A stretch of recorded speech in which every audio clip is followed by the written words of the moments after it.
Russia's invasion of Ukraine, in violation of the United Nations Charter and international law, is causing massive suffering and devastation to the country and its people, and adding to the global economic dislocation triggered by the COVID-19 pandemic.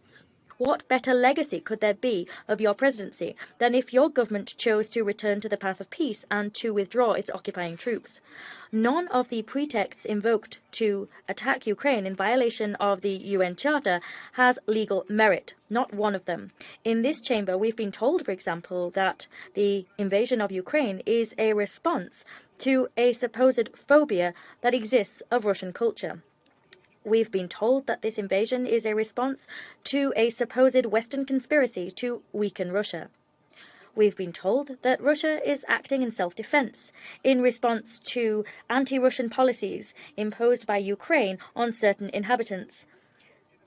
None of these arguments have any grounding in the UN Charter. It goes without saying. We must remember that the Charter is one, indivisible and universal. Mr. President, there is not a United Nations Charter for the West, another for the East, another for the North, and another for the South.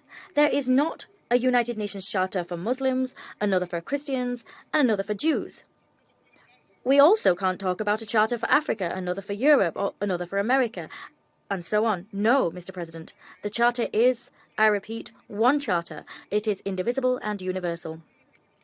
How could we neglect to recognize Russia's vast contribution, including that made by its major cultural torchbearers, Tolstoy, Dostoevsky, Pushkin, or Pasternak?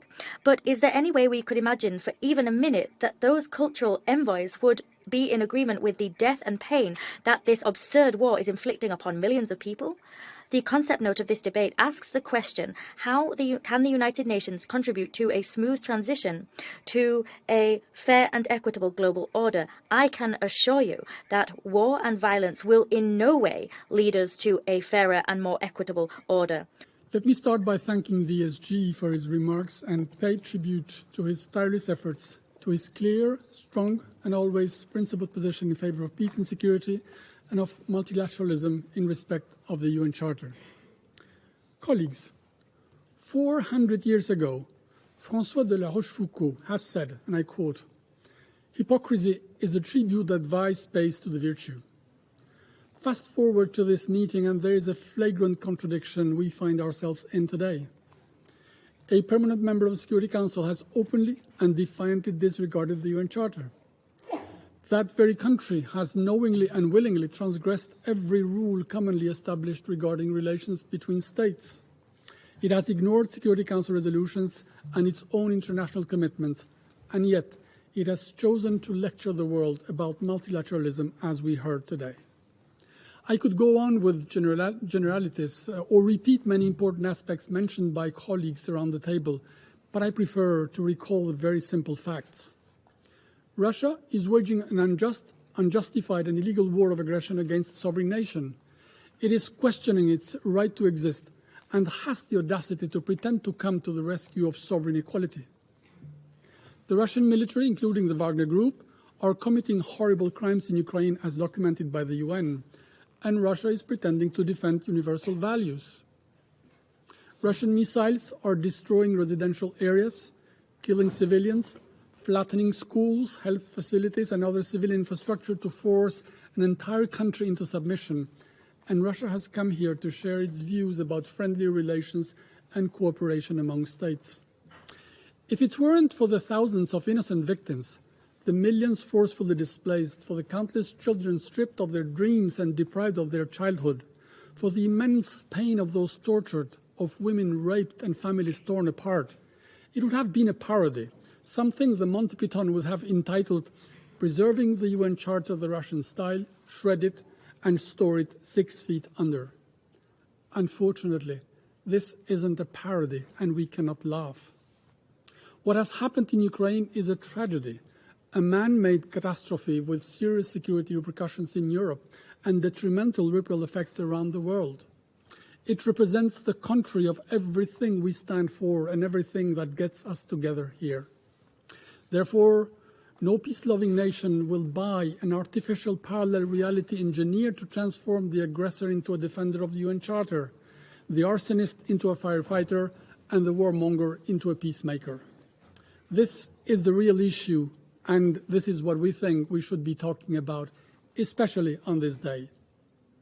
Colleagues, the ongoing war in Ukraine and the current global reality pose the fundamental question of multilateralism, its future and our ability to defend it. Almost 8 decades have clearly shown that multilateralism has been and remains indispensable to promoting peace and stability, uphold the rule of law, promote and protect human rights. Today, we need multilateralism more than ever because we know that global challenges require global solutions, that we can achieve more by working together rather than by pursuing our interests individually. Let's call a spade, since hypocrisy is nothing more than the audacity to preach integrity through depravity. And unfortunately, there was a ton of it from Russia today in a toxic mixture of everything that fits its propaganda. In particular, it has become a Russian obsession to refer to the Republic of Kosovo, a country recognized by more than half of the UN, to justify its unlawful actions in Georgia in 2008, in Ukraine since 2014, which, as we all know, is going on to this hour.